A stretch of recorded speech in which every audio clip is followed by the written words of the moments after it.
Hello and welcome into the SorareData NBA Strategy Show. I am Andrew Laird. You can find me as Lairdinho on Sorare, joined once again by the Sorare First Pitch gentlemen, Alex Hooper, TiltCityFC, Keith Jamison, Gold Guy 231 on Sorare for, it's got to be less than a month now. I tried to update it last night. Fail. Gator Guy 231 everywhere else, literally everywhere else except on Sorare. But here today to chat a little NBA. There was a big football announcement today that doesn't have anything to do with NBA, although I have to imagine that what they announced will come to NBA at some point, which is pretty cool. It's a lot of like real life stuff, and you can get jerseys and tickets, and I feel like it's one of those things that they were like, that everybody's always like, they can't just give cards away forever. At some point, they're going to have to do this other stuff. And now they're like, hey, here's some other stuff. And we'll see. But gentlemen, full disclosure here, the return of basically my entire football gallery because of MLS has made me less in tune with the NBA at this point. I find myself pretty much only paying attention to the Knicks, which honestly isn't really that different than normal, but I'm like really out of it. Like I checked the standings the other day and I was like, well, the only reason I checked the standings because I was like, oh, the Knicks, they're like flying up now. And they're just teams in the standings where I was like, I had no idea they were there. And then Keith was like, hey, we should like really talk about whether like we should focus on teams that are tanking or play playoff teams. And I was like, yeah, that's great. Let me again check to see who those playoff teams and tanking teams are. But I'm going to start with Alex here because I know Keith was thinking about this. Alex, have you been thinking about it? No, I have not. I have not at all. And once we actually started looking into doing this as a topic, I looked back at my gallery, and I don't know that I ever talked about it on this show, but I know I peppered our chat with it. Like during the week of the trade deadline, pretty much my whole gallery got either traded or bought out. It wasn't absolutely everybody, but it was an alarmingly high amount. So looking at my gallery, I was like, okay, so everyone I have is either old or on a bad team because you know me, I'm a value hound and I just look for, the best cheap guys I can get or the cheapest best guys I can get, one of the two ways. So I was looking at it like I got a lot of dudes on the Thunder. Like when they came out with the collections, I was like, oh, I wonder what teams I have a bunch of. It was like the Thunder and the Pistons. I had a ton of Pistons, which that got decimated at the trade deadline too. But it was teams like that. So you're not going to be surprised. Speaking of collections, I could do it. Could matter. If I get coins, I'll do it. I'm not that far away, but you won't be shocked to hear me say that I'm actually going to be looking at teams who are tanking a little bit more. I'm not fully on that side, but I have a reason for it, other than the fact that my gallery is already pretty much there. I think that some of the DFS experience comes into handy with these tanking teams. And so I'm glad that Keith brought this up because it feels like for the tanking teams, you can get this idea of like, well, this guy like never played and now they're going to keep tanking. So like, surely he'll play. But like, how predictable is it night to night for the teams that are like truly tank mode? Is that thrown to me or thrown to Alex? Yes, to you. Well, just like because you've seen this in DFS where you're just like, all right, well, whoever it is, the Rockets are tanking tonight. Like, who am I going for with the Rockets? So this is actually like really hard to answer because we actually had this. God, when was my son's T-ball? Monday night when I made mistakes on my Sorare. But so in DFS streets, it was Pistons. Let's get you some Wiseman. Let's get you Alex Burks. Let's get you God, I'm forgetting another one. But then the other one that Livers. But then it was also Livers got hurt, I think. Right. But was Hamidou Diallo Yes. was in all the optos. I have his rare. I was like, oh, come on back. Let's go. I forgot he was here, but I'm glad you're there. And Alex, do you know how many points he had at halftime? Sorare points? Doesn't matter. It wasn't very many on no matter what platform. I was going to say 31, but I guess I'm wrong. That would be wrong. Laird, do you want to take a try? 7. Whew, that would have been great. I would have felt better. It was 4 on Sorare. I think it was 3 on DK. I don't know how. Maybe he got a steal. Sorare likes that more. But then all of a sudden, Isaiah Livers is hurt, and Diallo scored like 42 in the second half. And everybody thought that they were so genius, Right. including myself on my DFS site. That is, people with real live money followed me to say, hey, put Diallo in your lineups. And I looked like a complete moron for a very long time. And then I looked like an absolute genius, as did like 58% of the other people that played him. So Yeah. that was a long-winded way of saying is we think we know, right? And then you don't. And then like the funniest thing in DFS, which you can sometimes happen here on Sorare, like lineup block nights, is Diallo wasn't starting. So that was the first bleep moment of like, is this good or bad? But then it's sometimes great for some guys because they get more second unit usage. And they're just like, I told Alex before we got on the pod that Laird and I are under prepared for this, so that he's LeBron and Laird's in corner 1. I'm in corner 2. And now here's me talking. But you like Diallo could have been that guy, and it could have been, Mike's favorite boy, or is it somebody else? Is it Jebs? Corey Joseph's in one corner saying, "Don't throw me the ball." He also made my lineup. Not DFS. Sorry. Thank you, Mike or Jeb or whoever made us. It's get Jeb. Pretty sure it was Jeb, yeah. It's Jeb. It was Jeb. Okay. Thanks, Jeb. And then, somebody else is in the corner. So it's a really hard mechanism, right? That's why we like the trend to starters, because we feel like we know what we're going to get with the starters. Whereas the guys on the bench, you're like, is he on the bench because he is just about to dominate the second unit? Was he in the bathroom and his stomach not feeling too good? Like, you just don't know. So that was a roundabout way of saying, hey, Laird, see me saying, I don't know. I don't know the answer. Well, so the thing with don't do this. Oh, that's yours. That looked like mine for a second. But then you had good players on the other side. Like, oh, that can't be mine. R.I.P. Livers. Honestly, I don't remember what was transpiring before the deadline this week, but I basically just went straight up. SorareData suggest a lineup, and I went in, and Livers was in it, and I was like, really?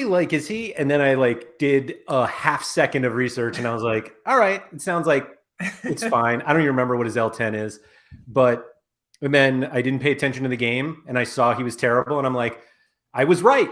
I knew this wasn't the right play. And then I saw the injury, and I was like, oh, process over results. We'll get him next week.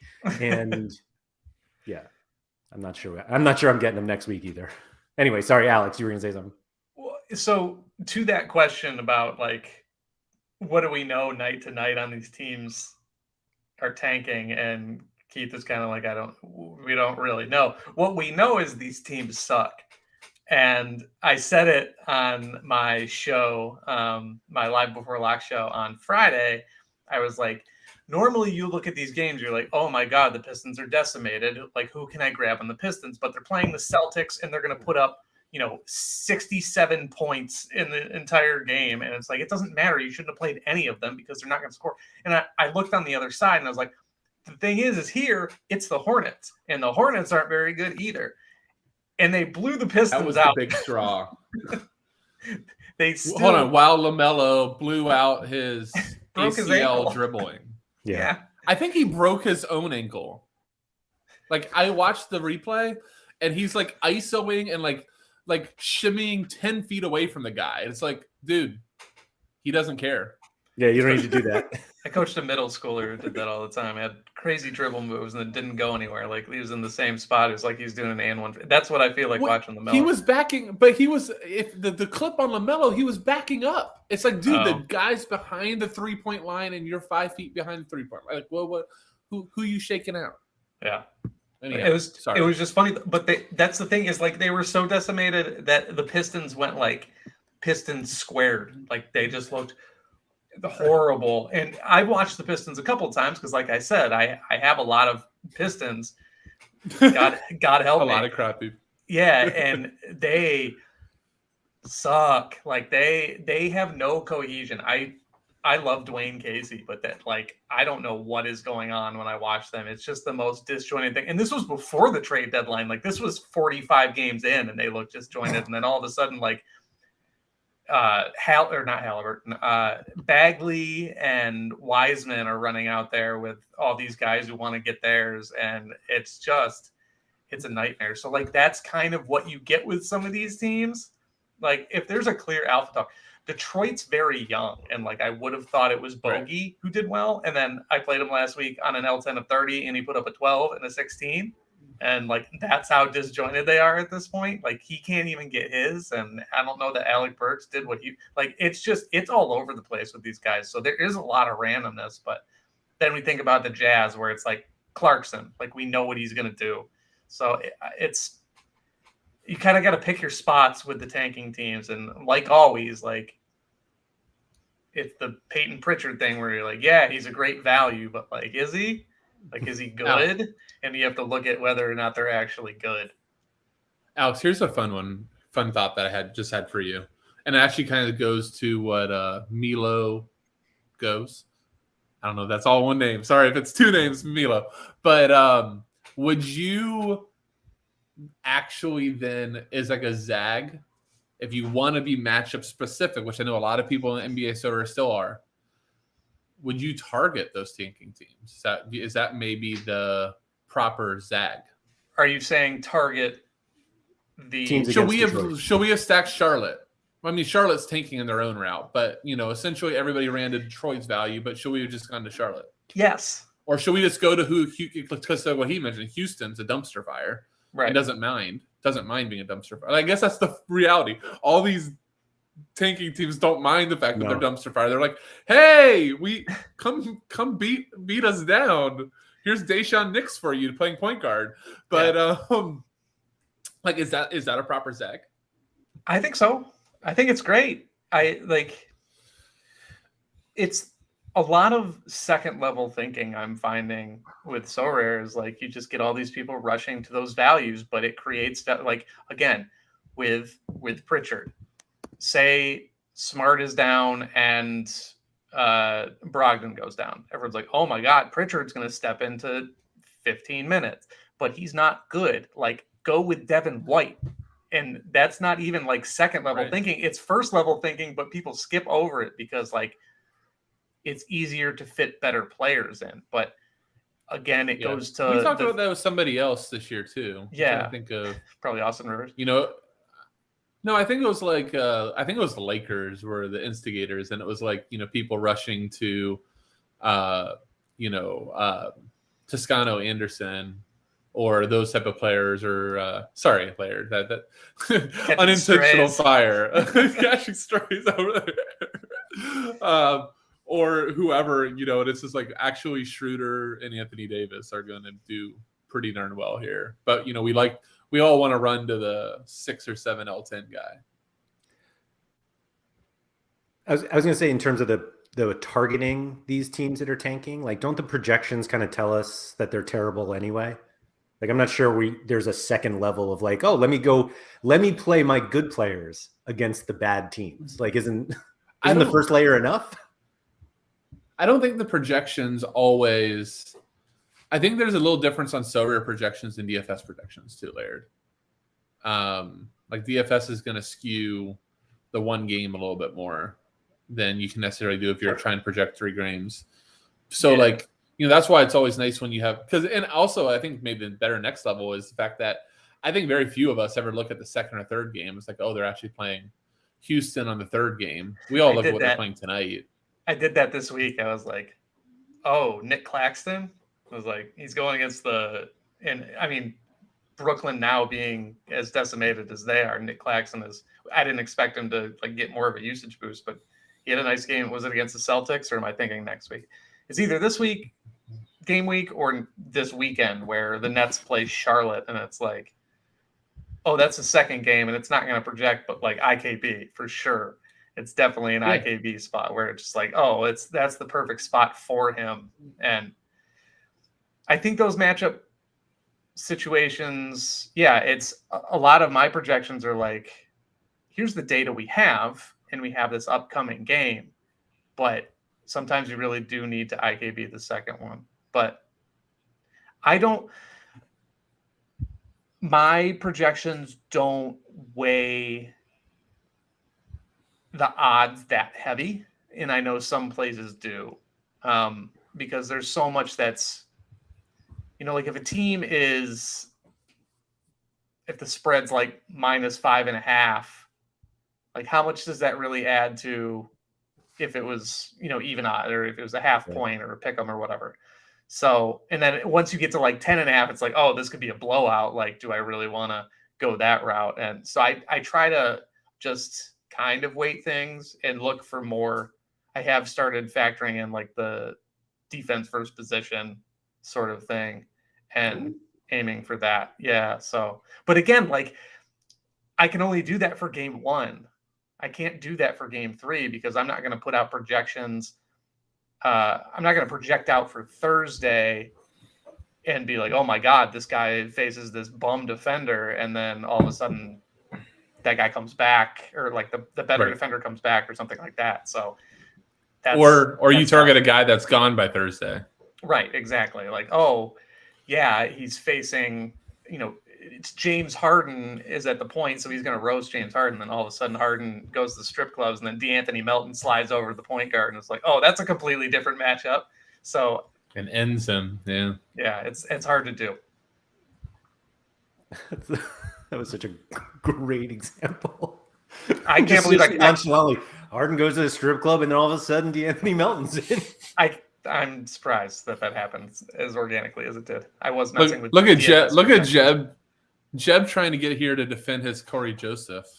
Honestly, I'm convinced that Jeb projected out the entire year on opening night. And is that why I have Corey Joseph in a good lineup? Jeb. That's why he flipped a ton of Zach Collinses and Jakob Pertles, and I think we're all still waiting to flip those Corey Josephs. Maybe we're just saving them for now. We knew he was more of a tank hold. Yeah. So here's just like somewhat on topic, but I'm gonna like this should be good. Toot my own horn here. Oh no, don't worry. Not only is it somewhat on topic, but I'm gonna like praise myself for a minute. But the SorareData optimal lineups that he was in. So I figured this was the perfect storm, that this had to be the week. I gladly did it. But anyhow, I do think that like there's a little bit that we can learn for next season though too. Like Alex will do this. Before the season when SorareNBA came up, I did a little quick video, and what was it? Tank for Wembanyama. Mm-hmm. But it was like, hey, we don't know where prices are going to go, but if you think that there's going to be a couple tanking teams, here's some guys that could do. Walker Kessler was on that list. We had not Deshaun Nix, Terry Eason, Nembhard from the Pacers, who we thought the Pacers would be worse than they are. The Jazz too. Yeah. I mean, Kessler just is awesome. It turns out. Yeah, he's independent of the tank. Mm-hmm. Is he actually just better than Rudy Gobert? Is that okay to say? He might be. He does the same things, and he just does other younger, things better. Better, cheaper, and you get first round, 5 round draft picks, Jared Vanderbilt, and whatever the hell else. They got Markkanen too, didn't they? Then they give you the opportunity to sell Donovan Mitchell, but yeah, they got Markkanen out of that. Yeah, I forgot about that. Markkanen was part of the deal. He was part of the Mitchell deal. Oh, he was the Mitchell deal. Sorry, not the Gobert deal. Yeah, but the Mitchell deal. Sorry, that makes me feel so much better because of Gobert. Yeah, it all happened because it happened. Yeah. That was my win horse. So I bring up those couple guys. There was Nikhil Alexander-Walker was on it because, of course, I got to stay on brand.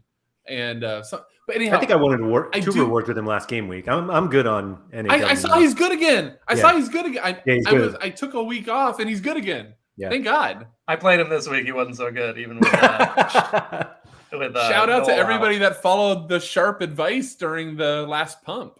But so I just wanted to say all that, not to like actually bring up the players, but I did. But I do think you can actually look at these tanking teams and know who they're going to highlight. So I do think that while you might want to be a little bit careful of certain like teams or certain lineups that just look really fishy, like really, really bad. But like, there's certain teams that have flat out told you they bring in a guy on a 10-day. Like the funniest thing about 10-day guys on 10 days play at this time of season. Like, and it will actually drive you nuts because they'll be on a 10-day and they'll actually supplant a guy that's been in the rotation the whole year because they've just decided the guy in the rotation sucks. Like we saw this with who was the Suns weeks ago when we all wanted Washington, and who was the point guard they signed and just kept playing over him? I'm blanking on it. You know what I'm talking about, right? I played Dwayne Washington. It was Saban Lee. Yes, and you needed Dwayne Washington, and Saban Lee checks in over him, and you were like distraught. That was one of my worst tilts of the year. That was because the rest of my lineup was just fire, and they all like overperformed. I still won. I think I won like a tier 3 rare with that. Yeah, and he put up like a 4. But here's the worst part, Alex. Like, you weren't in the wrong. I mean, everybody in the projection game kind of sources the same type of stuff, and like he was popping on every DFS opto and stuff like that. Yeah, and that was my DFS decision. But the best part, like I have somebody I partner with on the DF side that's just so much sharper than me. You know him, Zach Keats, and he's like, just for the record, I think Saban Lee's going to play over Washington, and I just can't do it. And we like backed off at the last second. Yeah, Dwayne. Then they waived Dwayne. Dwayne's in Houston. Yeah, he just signed somewhere on a 10-day. Yeah, he's in Houston. Now he's more locked on a 10-day than he would have been, right? So I do think there's all those values that you can look at stuff like that. I do think if it's the start of the game week, looking at the guys that start just gives you a baseline floor. Like if you're in between two guys and one guy doesn't get a starter and he's on the tanking team, I think probably just have your alarm bells going that maybe I gotta back out on this idea. So unless Laird, you're going to take it somewhere else, I was going to say, do we want to talk about the benefits of actually targeting some playoff guys? Yeah, I got thoughts, and this is where I was kind of going earlier when I said what I said. What do you say, Danny Green? That's who you said you wanted to be, Danny Green. Yeah. Before you jump into that, Alex, because you played MLB is why I wanted to ask this. Like, did you feel like when MLB playoffs happened, you were like, "Holy shit, where'd all my cards go?" This is where I was going, actually. No, because I actually prepped for MLB. And you did. It worked. Sharp. It worked because the two stacks I bought were the Phillies and the Astros. Yeah. So like I had players. I had players at the end of the year. Yeah. I looked at it. I was like, all right, here are the odds, and let's just ride with it. Like it was the Dodgers. And I was like, I can't afford the Dodgers. Phillies are close enough. I'll go with the Phillies. And it just worked out. And I didn't have Bryce Harper, and he's knocked in 80% of the run. Every run, yeah. But so here's the thing, though, is I have like 10% of the amount of criticism for Sorare that seemingly the entire rest of the Sorareverse has. My one gripe so far in playing Sorare, one of my very few gripes, they did a horrible job with the prizes and with the rewards. Like they absolutely decimated the reward pool. Like you had to be like, not only did you have to have a full roster of players in the World Series to win anything, like you needed to be top 1% to get even like a tier 3. And I don't mind the fact that you needed a full roster of players to earn rewards. Like I think that's a pretty okay baseline, but like at least reward those people with tier 5s. Like I still, every time I open Sorare, I think I have the MLB bookmarked, and it opens my last lineup, and I just get like PTSD every single time. So I finished 56. That, like you should just change it right now. No, do not change it. Do not change. I want you to relive it every time you go in. I finished 56th in Rare Pro in the World Series with Kyle Schwarber on an 84. My lowest score otherwise was 18, which sounds like it's okay, but with 7 games or whatever it was I don't remember how long the series went. It wasn't that great. But 56th, I didn't win a damn thing. There were 25 rewards out of 300 entrants, and half those lineups were dead. Right. So unless the NBA, that was my moment to talk about MLB finally. Unless for NBA, they like decide they're actually going to reward people who have been there for the entire year instead of just being like, okay, here's what makes sense. Like, here's what's logical instead of like what's best for our community. Then like that alone, I'm not paying a premium for playoff guys if I'm just going to like need a 350 and champion to win a tier 4.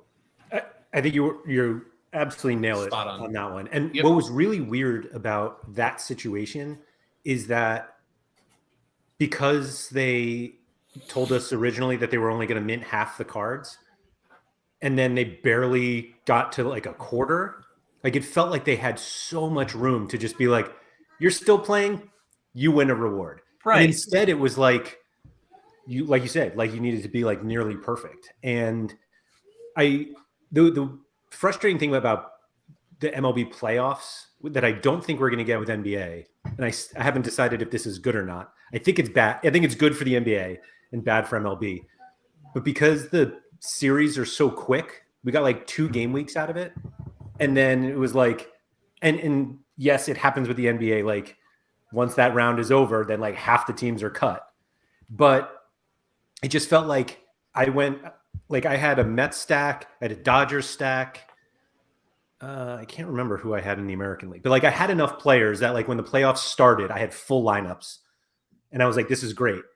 And within like a round, I was like, oh, now I don't have full lineups. Right. And it just felt like the people who did should have won, and they didn't. And you don't want to just be like, well, you win just because you have a full lineup. But I actually feel like that is exactly what they should have done. And I'm hoping that they learn their lesson, and that when the NBA comes, and it does feel like strangely, the MLB playoffs, which are not short, but they feel really short versus NBA. I mean, there's so many more games, but like actually, I don't even know if there are more games now that I'm actually thinking. There are probably more NBA games now because the play-in and all that. But like, it just felt like that was really quick, and the NBA playoffs are like full calendar year. So like they start in the winter, and all of a sudden it's 80 degrees outside in the Northeast, and the NBA playoffs are still going on. But like, agreed. Like they need to like show early on that there should be a benefit to buying guys with extra utility. And I think like to what you said about if you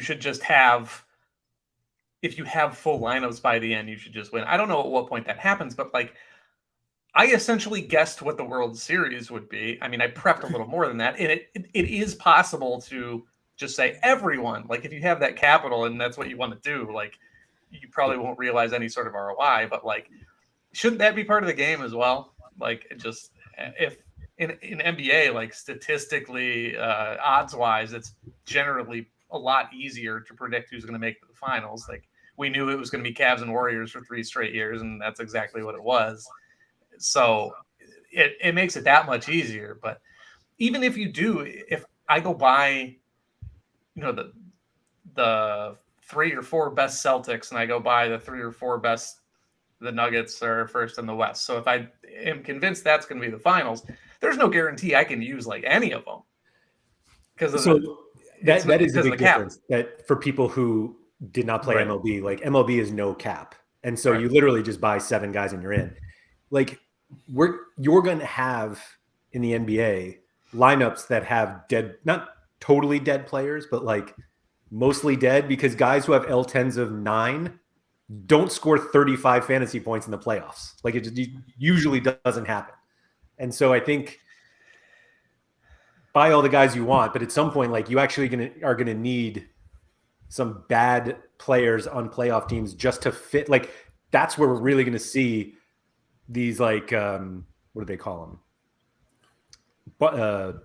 Dumbbell lineups, like 2 stars, and then like just terrible in the middle. Like it's going to be interesting DFS to see in the playoffs. what you actually see in playoff games in these playoff tournaments, and you can't even full stack a team.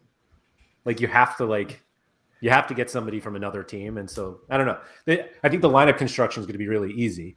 Yeah, Santa Boys nailed it here. Alondis Williams to the rescue, unfortunately. Well, I actually like Santa Boys' comment beforehand too, because those are actually all guys that are like PJ Tucker is like the most like Alex will have to get the stats at some point.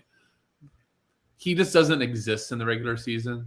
And then all of a sudden he shows up in the playoffs and you're like, oh, of course PJ Tucker has 14 and 14. Because that's just what he does. Like he's just been saving it the entire season. Just saving himself for 8 months.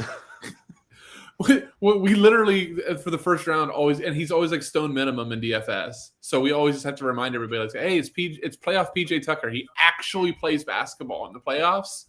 I can't think of it. PJ Tucker is the guy that comes the most to mind to me. But it's a really interesting. I guess I would say this, Alex, or maybe I want to ask Alex this question. Laird, you jump into it. I don't know if there's any benefit right now to buying like PJ Tucker. Like, I don't think that there's going to be a playoff premium. Did we see a playoff premium in MLB that much? A little bit. I'd say there was more. We have so many more cards market now. activity. Like it was easy to sell those guys if you wanted to sell them. So okay. Well, also, so like you're not going to sell Deshaun Nix. You're not going to sell your Deshaun Nix card that you've been using for 2 weeks in the playoffs. Like that's not going to be the time that you sell him. But if you had a PJ Tucker you were sitting on, maybe you can sell him. But you're not going to make more money now than you, or make much more money then than you are now. I don't think.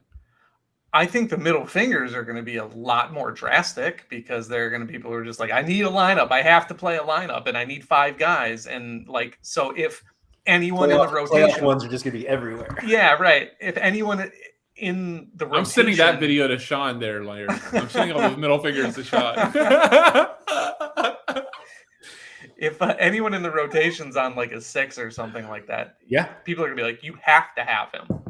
You need to have this guy, and you might, just because you're gonna reduce the pool of players. I will say the play-in round will be very fun. The play-in round with 8 teams now, and they're not great teams. Heat, Hawks, Raptors, Wizards, Mavs, the Mavs, Timberwolves, Jazz, and Pelicans. Aside from having Luka, that'd be someone get Luka into the 8th spot or the 6th spot at least. Get him out of the playoff. I don't want to see that, but that could be fun. That first round could be fun. But as teams start to drop, man, like I don't know. And then the other thing that was present in the MLB playoffs, like the main thing that I focused on in the Discord was like, play the guys who are going to like play people who are going to go 7 games. Like we think the Dodgers are going to decimate whoever the wild card team was. Yeah. And it either happened or it didn't. And like, it didn't. Fair. So like the Bucks against the Wizards. Yeah, you want Giannis. You do, but that's the other thing. I guess it's best ball, so it doesn't matter. It doesn't matter, but there's always that one game in the playoffs that Orlando Magic, my longtime Magic fan, they're always going to win game 1 and then lose by 70 like the rest of the playoffs. Like the last 2 times they made it in the last 10 years, they won game 1. They haven't announced. Always have like.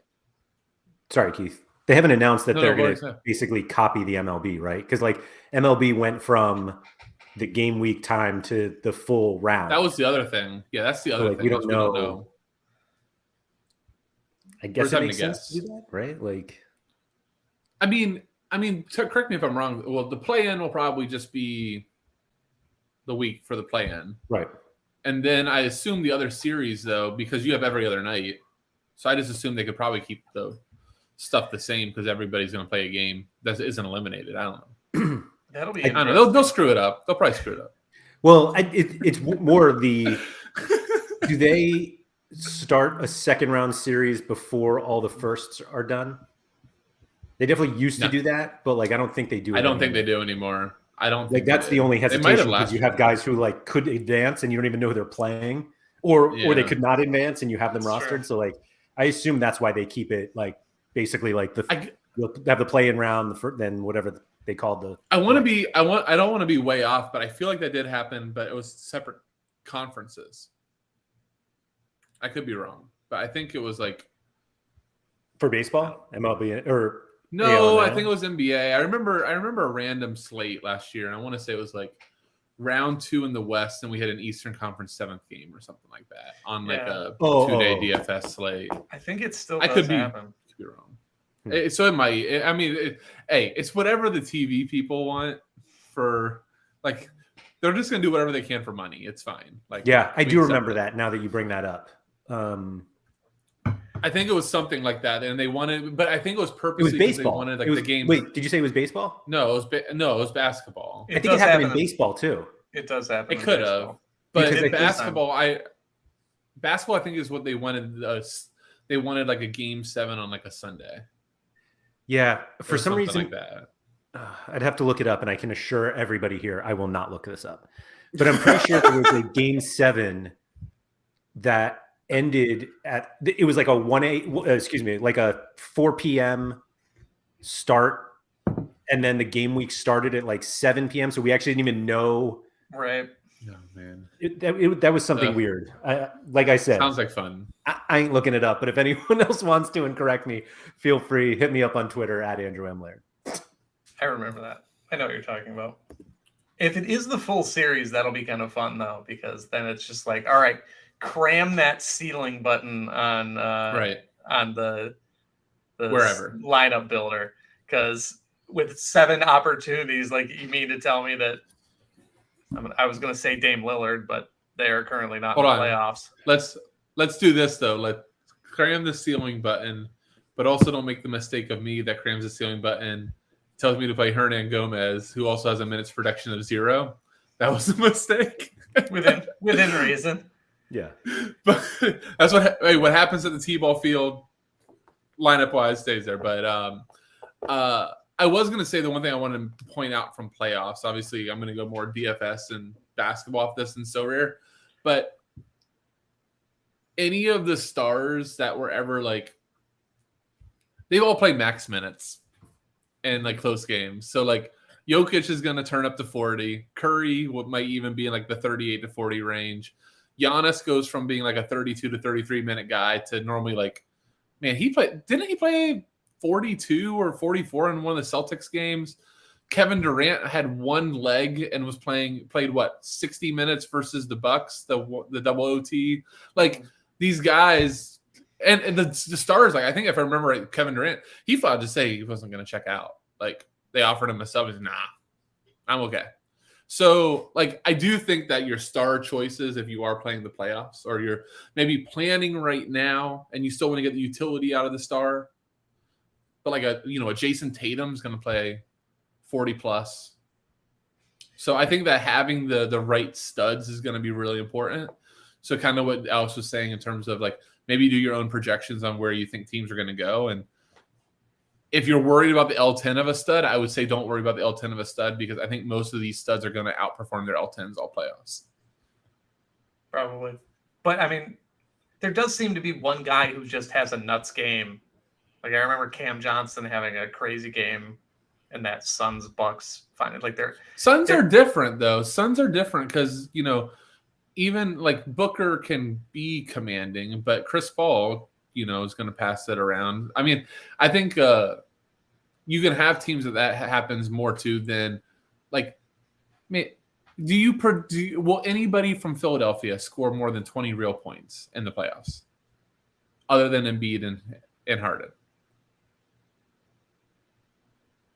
Silence, I'll take as a no. I try maybe to remember their roster. 20. Could he maybe get 20? Right, especially that Maxi's on the bench. Right. So I don't know. It's just like you got to see some of those. Like if you're relying on Tobias Harris or anybody, I don't know. You just the studs are going to be where it's at. Like Laird said, the barbell lineups. Like if you can really figure out the guys in between that can snag you 15 to 20 off like an L10 of 10, I think that'll be huge. Alex, those are the only two names I thought of, but I don't trust them to get the ball. I don't trust Harden and Embiid to spread the wealth too much. Although I guess it's playoffs for James Harden. Strip club time. I wonder if they'll raise the cap. I was going to ask that. Or like emphasize no cap. They should do a no cap competition, at least in the first round. Oh, that's funny. I was going to say, I I was thinking actually the deeper you go, the more likely you're going to get no cap. Like, do you need no cap at the beginning? Right. You'll need it because in the finals, you'll just have no role players. Right. Or you'll just have very limited role player, like very, very, very thin. Is that what you're meaning? Yeah. Like, do we all just roster Christian Braun at that point and just hope for the best? Hold on. Do you actually just go in your gallery? A little high now. You just go in your gallery and find one of your duds that doesn't even have a game that's like a -2. I have standards. I don't have any negatives. Can you even do that? Can you roster a guy without a game? Without a game? Okay. In basketball. I know you can in football. But I assume so. I would assume you can. Just made me pause. I'm getting heat. I'm getting in heat in chat for my Tobias Harris slander. Sorry, guys. I'll give to the Philadelphia people or easily. Don't. He can. He just need to actually have Harden and Embiid pass him the ball in the playoffs. We'll see what happens. Yeah, I think John Michael hears that. I mean, that's kind of what we were saying. Like the longer game weeks, I think the game week's going to be the whole round. But for those of you playing baseball, I thought I remember hearing complaints like, didn't you guys kind of hate it? Didn't it kind of suck? I didn't like it, but I understood why they did it. Right, yeah. We understood why they did it, but it drew it out. Like, yeah, because there were a couple of teams who got swept, and then there were other things going on, and you're just like, all right, I'm just going to watch my lineup slowly fall. That's sort of the problem. Yeah, when you have 4 games and everybody else, the people who have players who are on teams that are not as good, so that's why they go 7. I mean, that's not why, but it happens. And so, yeah, that's exactly it. You get your 4, and you're like, I crushed, and you're like, oh my God, these other teams have 3 more games. Yeah. So the worst is when you're sitting in first. Right. Best ball. Right. That's the difference. So that's when you're sitting in first, and then there's still a week to go because a couple games go to game 7, and you're just like, I was in first if every game ended after 4, or if every series ended after 4, and now I'm 56. I'm Alex Hooper. I'm staring at my screen, reliving my misery. Right? Like, ugh. Yeah. Sorry. Yeah, I don't know. I think if they can squeeze in, I don't know. That's really hard. I mean, it probably does have to be series by series, but I think there's detriments to that too. I would just like to have a better idea of how many games would be left. Like if we're going to a game 7 in one series, but I know they're going to play games in one and 2 in the other series. I'm talking cross series like we were talking before. Or like if one team's on the verge of elimination, I would like to at least have to sweat over whether or not to play Giannis about to eliminate someone in one game, and maybe he loses, maybe he gets another shot. Or it's just, I will say the effects of it, I think, are pretty nerfed by it being cumulative. Best ball.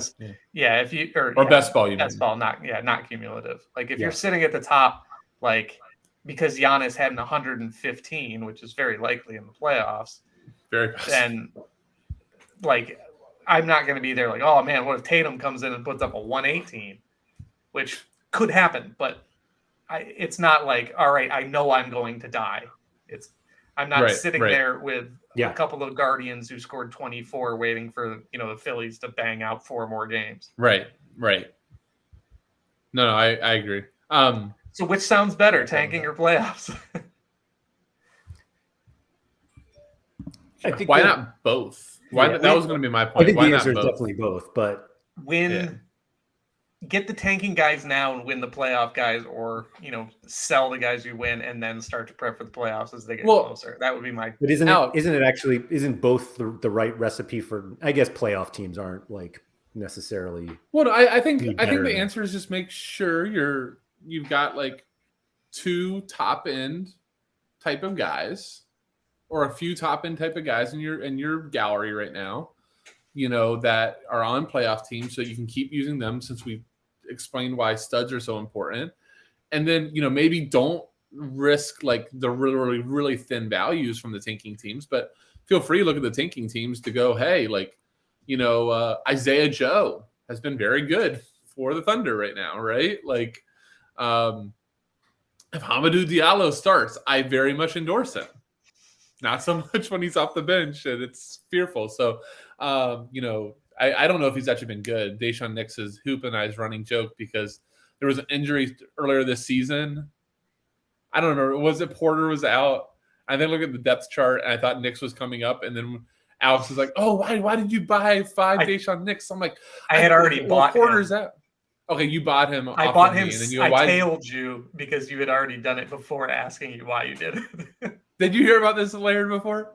Yes. But please tell everyone here. Okay, so yeah, hoops. This is like peak like overreaction times at the beginning of the season, and then all of a sudden I respond back to hoop, and I'm like, "Oh, I'm so sorry." He's like, "What happened?" I'm like, "Oh, he's in the G League." But he's come good. It paid off. You just look sharp now. You're just early. Well, I remember looking at this is time when prices were a little bit better, and he was like 0.001. I'm like, why is this guy that's going to be the starting point guard $1.50? Let's buy all of these. That was awesome. It seems like something Jeb would have done. Jeb would have known he was in the G League, but he would have seen the $1.50 and bought 10 of them and be like, I know. As soon as he comes back, I'm good. Give it time. Mm-hmm. John Michael has clearly not seen my rare gallery, saying that most galleries have both. I am not in the most, not in my rare gallery at least. I'm looking not if you're contender based, I guess. You probably I'm looking at my I just sorted by team. Out of 54 rares, I have 4 Bucks, 2 Mavericks, and 2 Cavs. One of my Cavs is Kevin Love. And then 2 of my Bucks are George Hill. Congrats on your Heat. I don't know why I clicked Mavs. I guess they are technically in. The Nets are in there, but I have Dorian Finney-Smith. Like, not guys who move the needle. And then it's like Thunder 4, Pacers 2, Rockets 3, Pistons 3, Bulls 2, Hornets 2. I'm like, I'm not going to use those guys. I have a screen here when we were back talking about the Pistons, and it looks like that I'm perfectly set up for this time of year. Because I have Bogdanovich, Livers, Corey Joseph, and Rodney Magruder. Oh my God. I know the tank's coming. I'm ready. Let's do it. Except for you just don't have the tanking guys. Right. I have the guys that play behind the tanking guys. You had the guys, well, some of them, but then you have like a Bogdanovich. You had the guy that was getting featured when they couldn't openly admit it was time to tank yet. I'm pretty sure I won. The only one I bought was Joseph. Thanks again, Jeb. CC, thanks, Jeb. But yeah, I think that's what you do is like right now, like if you are going to decide to play the playoffs, you probably just, I would just make sure your studs are good. Your stars are ready. I got good limited players. I'll be fine. So who do you like? So the first 2 names that came to mind for me, Alex, was like having Jokic and Giannis. Yeah, I have Ja and JJJ. Do we trust Ja? Do we trust the Grizzlies? Do we? Ja just went nuts. Ja always goes nuts. I love the Grizzlies. Yeah, I know, but you mean in the playoffs? Yeah. With 7-game series? Playoff rounds. I mean, obviously they get at least one. If they're healthy, I do. I don't know that I like Ja to stay healthy the entire postseason. I don't know if you saw what Dylan. I don't know if you saw what Dylan Brooks wore to the game yesterday, but I can't trust the Grizzlies. I saw a great meme about it saying it just said Austin 3 for 16.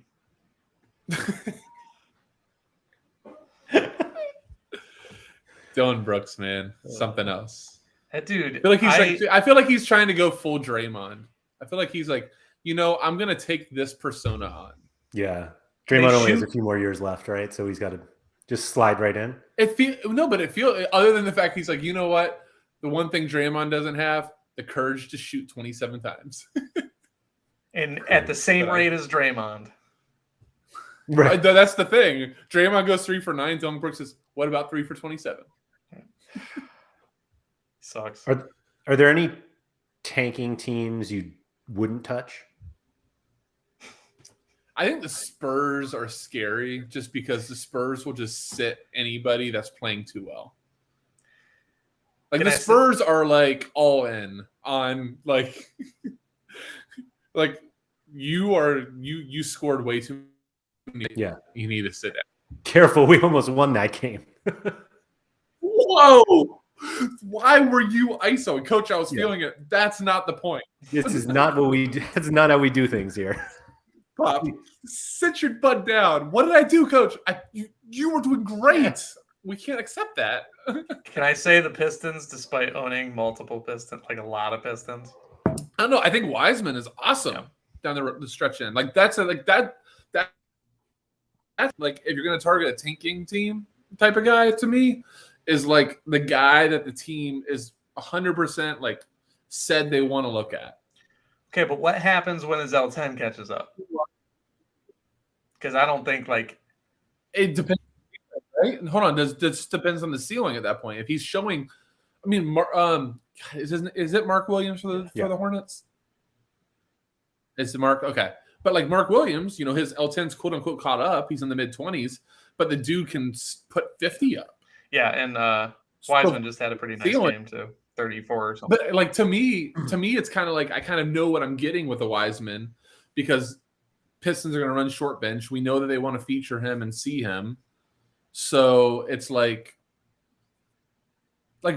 he can get this like crazy ceiling. It's like, why did James Wiseman drop 70? Because the Pistons wanted him to. I think the funny thing that's what I meant, Sam. That's what I meant. I mean, Trey Jones when was the last time Trey Jones played? Been a minute. It's been, yeah. They just say, Trey, you're a little too competent for our point guard situation right now. Well, what about the Hornets for the next couple of weeks? Like that guard situation. How amazing is Terry Rozier going to be for the next 4 weeks, and then Dennis Smith at the same time? Isn't that kind of the scary thing with the Hornets? Like, shouldn't Terry Rozier and Gordon Hayward just go away? Depends on how long they're signed. I don't know what Hayward's contract looks like. I think he's expiring. Do you remember Horford with the Thunder? Yes. A year ago? Yeah. They're like, do you know what I'm talking about, Laird? Yes. They're like, hey, Al, we know it's only halfway through the season. We're going to keep paying you, but can you just go home?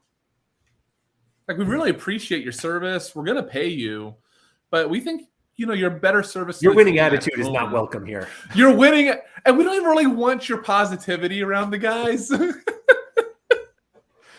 worried you might teach them too many lessons. Somebody to possibly win. Something tells me he wasn't too positive.